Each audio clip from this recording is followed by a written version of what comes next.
Now starting with what is astrology. Astrology क्या है? Astrology मैं आपको समझाऊं उसके पहले कितने लोगों ने ऐसा इंडिकेटर देखा है? हाथ ऊपर करो, मजा आएगी। ऐसा कुछ करते हैं ना, क्या सुनने का, एजुकेशन स्लॉट और ये सब, ठीक है, सुनो, ये सब मजा आता है। कितने लोगों ने इंडिकेटर देखा है? सब लोगों ने देखा है। अच्छा, इंडिकेटर हमारी क्या हेल्प करता है?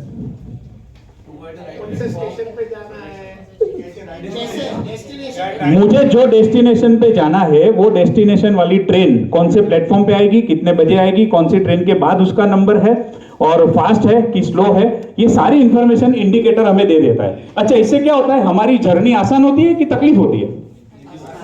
इजी हो जाती है, क्योंकि मुझे डेस्टिनेशन तो पता ही है, बाकी इंफॉर्मेशन मैंने यहां से ले ली, मैं प्लेटफॉर्म पर पहुंचा और मैं आगे निकल गया, राइट?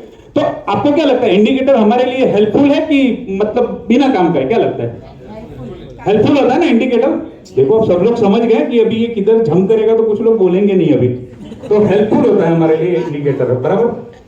अभी कोई एक व्यक्ति खड़ा है दादर स्टेशन पे, उसका डेस्टिनेशन है सीएसटी, और गलती से उसने कल्याण वाली ट्रेन पकड़ ली, तो क्या होगा? उसका कल्याण हो जाएगा, लेकिन वो कल्याण जिंदगी में नहीं पहुंचेगा। दादर कल्याण घूमते रहेगा, लेकिन सीएसटी कभी पहुंच नहीं पाएगा।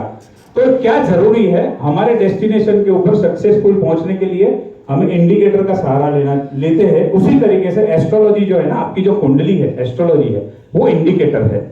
उससे आपको बहुत सारी चीजें इंडिकेट हो जाती है। मेरे लिए बिजनेस सुटेबल है या मेरे लिए जॉब सुटेबल है?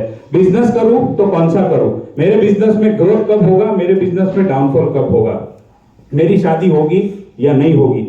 इतने सारे क्वेश्चंस हमारे लाइफ में होते हैं। मेरी कर्मभूमि ही मेरी जन्मभूमि है, या फिर मेरी कर्मभूमि मेरी जन्मभूमि से दूर है? इंडिया में रहूं या फॉरेन कंट्री में रहूं? इतने सारे क्वेश्चंस के हमें टू द पॉइंट आंसर हमारी ये कुंडली दे देती है। जैसे इंडिकेटर हमारे लिए हेल्पफुल है, हमारे लिए यूजफुल है अच्छी तरीके से ट्रैवल करने के लिए, उसी तरीके से हमारी कुंडली है हमारी लाइफ की जर्नी को अच्छी तरीके से ट्रैवल करने के लिए। लेकिन एक बहुत ही इंपॉर्टेंट बात है, ध्यान में रखना। देखो, ये भाई साहब क्या कर रहे हैं?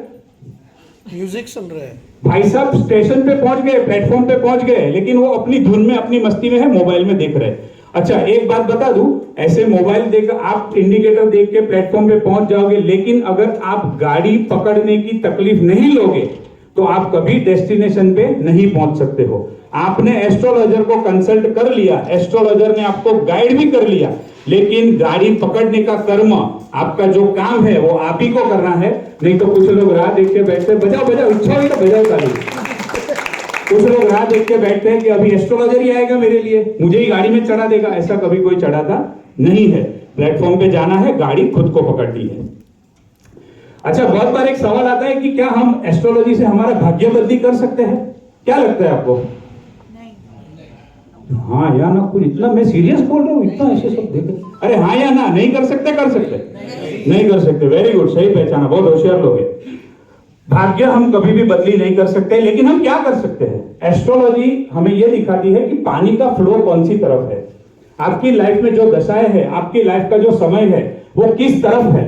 जिस तरफ आपकी लाइफ का समय है, पानी का बहाव है, पानी का फ्लो है, आप अगर उस दिशा में जाओगे तो कंफर्टेबली सामने किनारे पहुंच सकते हो।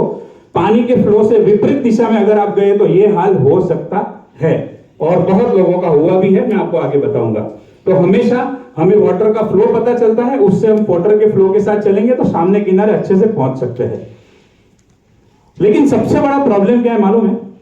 आचार्य रत्न सुंदर विजय जी महाराज साहब, उनकी बुक में मैंने एक बात पढ़ी थी, बहुत ही इफेक्टिव बात है, ध्यान से सुनना।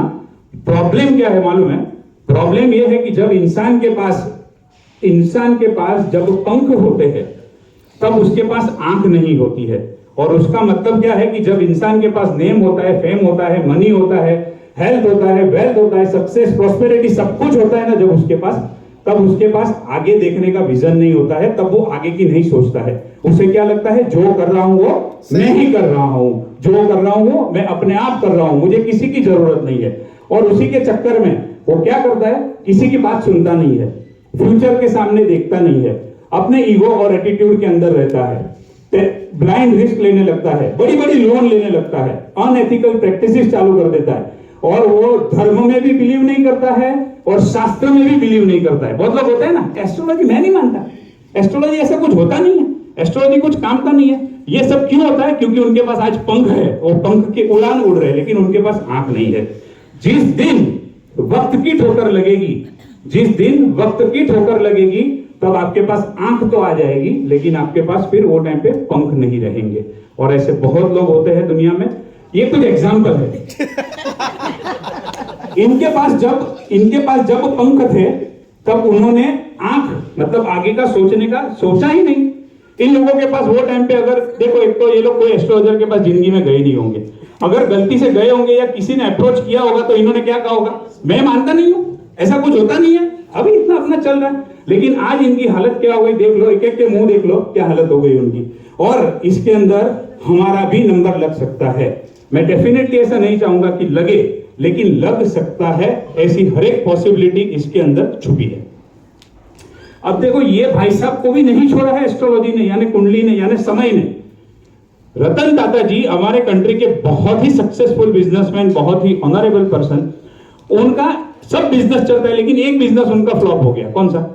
शादी, टेलीकम्युनिकेशन। क्यों? क्योंकि टेलीकम्युनिकेशन का संबंध कुंडली के एंगल से अगर मैं देखूं तो मर्क्यूरी के साथ है, बुध के साथ, और बुध कुंडली में खराब होता है, उनका टेलीकम्युनिकेशन का बिजनेस नहीं चलता है। तो इनको भी नहीं छोड़ा, तो आपको और मुझे क्या छोड़ेंगे? अभी भी बोलता हूं, समझ जाओ। देखो, ये पक्षी क्यों इतना ऊपर उड़ता है? इसके पास आंख भी है और आंख भी है, और ये भाई साहब के पास दोनों है। इनके पास दोनों चीजें हैं, और इसीलिए आज वो नंबर 1 पोजीशन के ऊपर इतने सालों से है और आगे भी रहेंगे। आपके पास है क्या दोनों? यहां पर भी कुछ लोग ऐसे होंगे, एस्ट्रोलॉजी कुछ काम का नहीं, ठीक है, ऐसा होता नहीं है कुछ, मैं मानता नहीं हूं, क्योंकि आज तो सब कुछ है ना। लेकिन हमेशा ध्यान में रखना, पांख और आंख दोनों होगी तो ही आप अच्छे तरीके से उड़ सकते हो। माय यूएसपी, मैं 100% प्राइवेसी मेंटेन करता हूं। यहां से भी काफी सारे मेंबर्स ने मेरे पास कंसल्टेशन किया है, उनकी कोई भी बात कहीं भी जाती नहीं है, हमेशा मेरे तक ही रहती है। बर्थ टाइम रेक्टिफिकेशन, जिन्होंने कंसल्ट किया उनको पता है क्या चीज है। लॉजिकल एंड प्रैक्टिकल एक्सप्लेनेशन, कोई पूजा पाठ पंडित जी वगैरह में मैं मानता नहीं हूं, मैं किसी को करने बोलता नहीं हूं, क्योंकि अगर मुझे स्वर्ग में जाना है तो मुझे ही मरना पड़ेगा। कोई पंडित जी पूजा पाठ करे और मैं स्वर्ग में चला जाऊं या मेरा ग्रोथ हो जाए, वो कभी पॉसिबल नहीं है। मैं खुद करूं, कुछ मंत्र पढ़ूं तो डेफिनेटली हो सकता है। उसके बाद में कोई कंपल्सन नहीं है आप जेमस्टोन पहनना है। जो भी रेमेडीज मैं सजेस्ट करता हूं वो लॉजिकल एंड प्रैक्टिकल होती है। जैन रेमेडीज भी स्पेशली मैं सजेस्ट करता हूं, और मेरे जो कंसल्टेंसी के रेट है वो भी प्रिंटेड है। इसके लिए ये भाव, इसके लिए वो, ऐसा कुछ नहीं है, फिक्स रेट से काम होता है। आप मुझे रेफर कब कर सकते हो? जब आपके साथ कोई बात करे, जब आपको सुनाई दे यार बेटी की शादी नहीं हो रही है, काफी टाइम से लड़का ढूंढ रहे हैं, मुझे टेंशन है मेरे बच्चे को कौन से फील्ड में पढ़ाऊं, उसको कौन सी लाइन में ले जाऊं, वो सारे क्वेश्चंस होते हैं। जब भी क्वेश्चन आता है, इन शॉर्ट जब भी क्वेश्चन आता है तब मुझे याद कर लो, ठीक है? चलो, थैंक यू वेरी मच। किसी को कुछ क्वेश्चन है?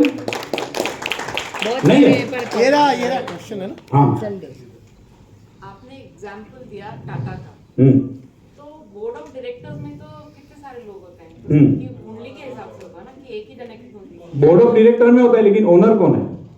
ओनर तो सभी है ना, प्राइवेट लिमिटेड नहीं है ना, पब्लिक लिमिटेड। हाँ, बराबर है, लेकिन ओनर कौन है? जो टाटा है उसके मेन कौन है?